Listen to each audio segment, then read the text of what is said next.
Joining us now is the former Federal Reserve Governor, Daniel Tarullo, now professor at Harvard Law School. It's great to have you here on a day like today, Dan. First on monetary policy, I think the Fed was pretty much in line with the markets, hiking rates, signaling it's going to slow down big time, maybe even pause soon. The one part where there's a disconnect is the market now expects the Fed to be cutting rates as of July. And Fed Chair Powell said, we're not looking to cut rates this year. Who do you think ends up winning that battle?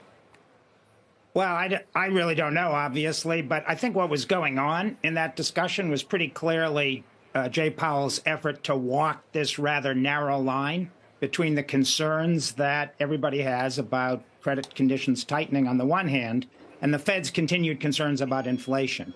So he was, I think, using the we're going to stick wherever we get for a while as his way of reaffirming that they're still focused on inflation, even though, as many people have commented, it was a quite dovish hike, which was obviously meant to nod in the direction of the reduction in credit flows.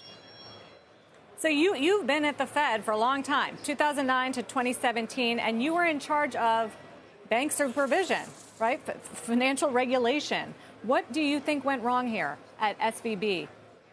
Well, there was clearly, as Jay Powell said yesterday, there was clearly a failure at the management level. But I think it's pretty clear there was a failure of supervision as well. The question is, where and how did that failure occur? Based on the reporting that we've seen over the past week or so, it does appear as though a new team of on-site supervisors at Silicon Valley Bank identified some of the very issues that ended up leading to its demise.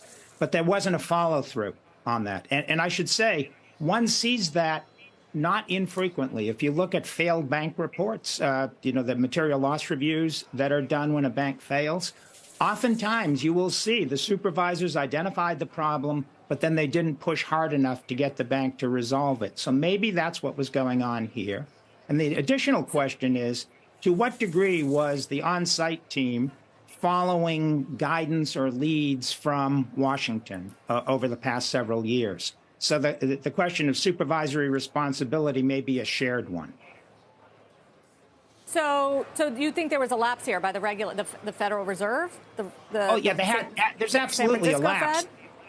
There's absolutely a lapse. The question is exactly how did that lapse occur?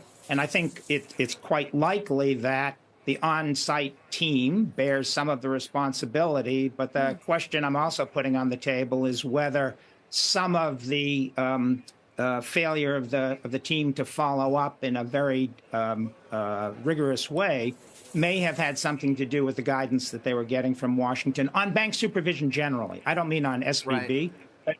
But as you all know, over the last 4 or 5 years, the message went out that there was going to be a lighter touch on bank supervision. So, would new regulations, the likes of which Elizabeth Warren, for example, has come on the show and said we need, do anything to change that? I mean, if you have regulations, but you don't have the enforcers enforcing them, it wouldn't seem to matter. Right. Well, there are two separate issues here. One,